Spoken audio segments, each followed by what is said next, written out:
Welcome to part 2 of the summary of the book Discipline and Punish by Michel Foucault. We start with an exploration of discipline. What is the image you have of a soldier? Fit and erect, marching with calculated movements, swift. Here, the body is an object of power. It is a target of power. Foucault terms this a docile body. A body, when trained and manipulated, its power and skill increases. Every society imposes power over the body. We see it in armies, schools, monasteries, to name a few. There was a scale of control. It can be applied en masse and it can be applied individually. There was an object of control on the movements of the body and its efficiency. There was a modality involved. It was uninterrupted, constant coercion and supervision of the body. These methods of discipline controlled the operations of the body. Discipline brings about distribution of individuals over a given space. This distribution can be of two kinds. Architectural. A college holds students and teachers.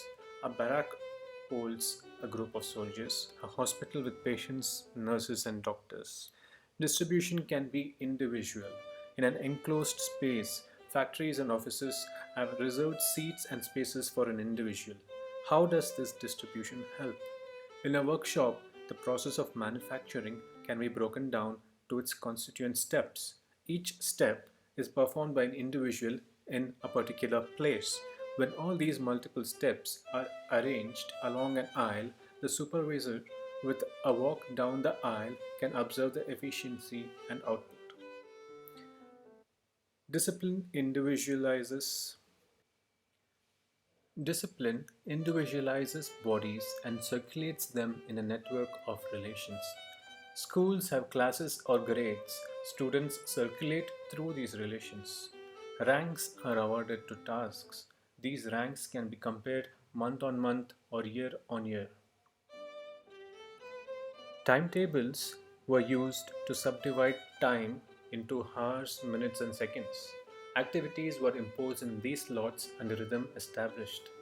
We saw this timetable earlier for the prisoner, where each activity is supervised and the quality of time examined. An activity was broken down into its elements over time, and each element coerced to operate in a certain manner. This is called temporal elaboration. Take marching for example. There were clear instructions on how high to raise your feet, on how much apart to place your feet, and how much time later to move on to the next movement. The position of limbs was controlled over time and space. Foucault called this anatomo-chronological schema of behavior.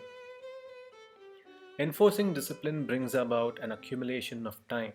If we take the example of a school, time a student spends is divided into segments that have a set duration. These segments can be in series or parallel. They can be arranged depending on their complexity. Attempt the easier ones first, complete, and then move on to the next. A series of segments specify a rank or level, so you graduate from one level to the next. Individuals are characterized as they move through these levels. In this manner, there is a progress of the individual toward a stable terminal point, a college degree for example. This will enable the individual to get a job, earn a wage, and contribute back to the economic society. Power is thus articulated over time to produce a profit. Time is capitalized. Forces can be composed to get a better use out of them. In the earlier days, soldiers were arranged in the regiments of an army according to their strengths. The stronger on the periphery, the weaker in the center. This was a configuration to get the best effect. With the invention of the rifle, this was no longer needed. If everybody was trained well enough to use the rifle with their eyes and fingers, they could be placed anywhere. The aim was to get a productive force greater than the sum of its individual forces. According to Marx, under capitalism, the combined working day of individuals produces a quantity greater than the sum of individual working days. This is achieved through cooperation, a social productive power of labor. Take a movie for example. You can create something of value only if its constituents, the actors, the director, the cinematographer, can come together and produce a movie.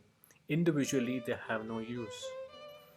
Discipline is thus used to compose forces to get an efficient machine, so to say. The composition is based on position. A human strength is not as important now than as a position it occupies, like a forward in a football match.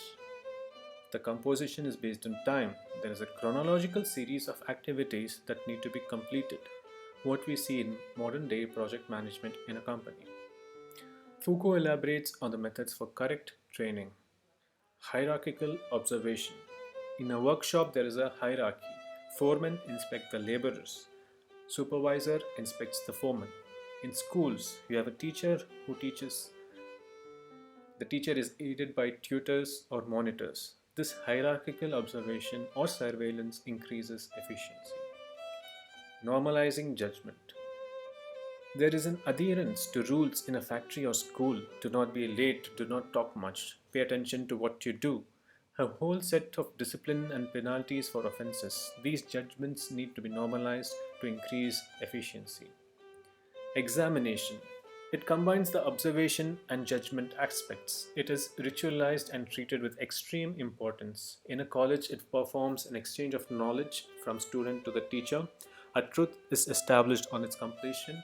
A judgment is passed on the capability and use of the individual after the examination. An examination of the military parade symbolized a visibility of power. An individual now is being documented and treated as a case. Students, patients, prisoners have records. In the earlier times, the privilege to be examined, to be written about, wasn't only for the sovereign and the rich. Now there is an inversion.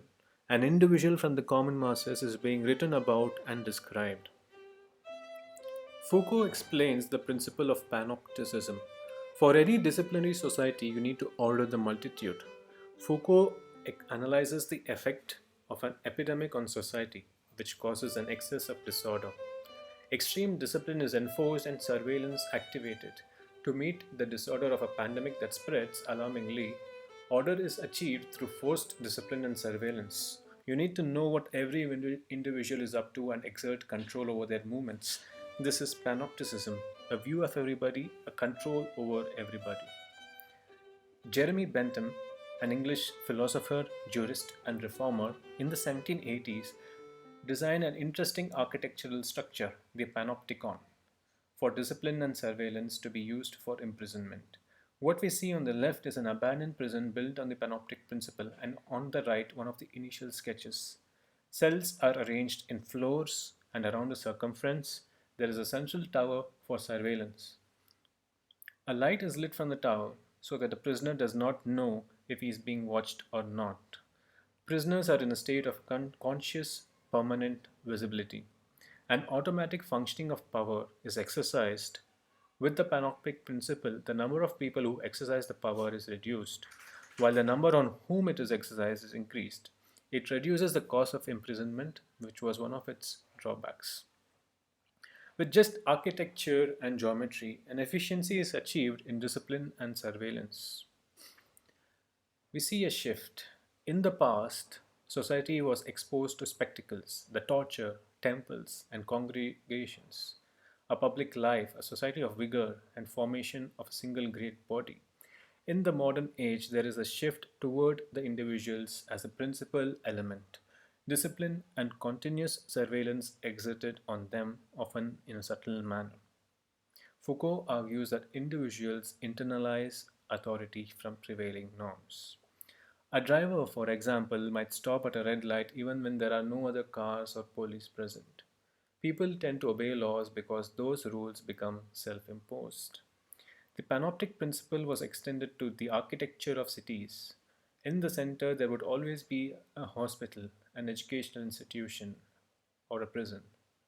Authority and control being exerted in these spaces and out of it. Now, with the CCTVs coming up, internet data being insecure, we are stepping into an increased state of surveillance where power will continue its ruthless exercise. This summarizes the main ideas of the book Discipline and Punish by Michel Foucault. He has been labeled a post-structuralist and a postmodernist, but he rejected these labels. He analyzes the historical evolution of concepts which we often take for granted. By shedding analytical light on these structures, he helps us look at the bigger picture on a larger time scale. These insights and methods will help us understand our world better. I will end this video with a quote from Joseph Michel Foucault, an 18th century lawyer that Foucault quotes. The ideas of crime and punishment must be strongly linked and follow one another without interruption. When you have thus formed the chain of ideas in the heads of your citizens, you will then be able to pride yourselves on guiding them and being their masters. A stupid despot may constrain his slaves with iron chains, but a true politician binds them even more strongly by the chain of their own ideas. It is at the stable point of reason that he secures the end of the chain. This link is all stronger in that we do not know of what it is made and we believe it to be our own work. Despair and time eat away the bonds of iron and steel, but they are powerless against the habitual union of ideas. They can only tighten it still more, and on the soft fibers of the brain is founded the unshakable base of the soundest of empires. Thank you for watching.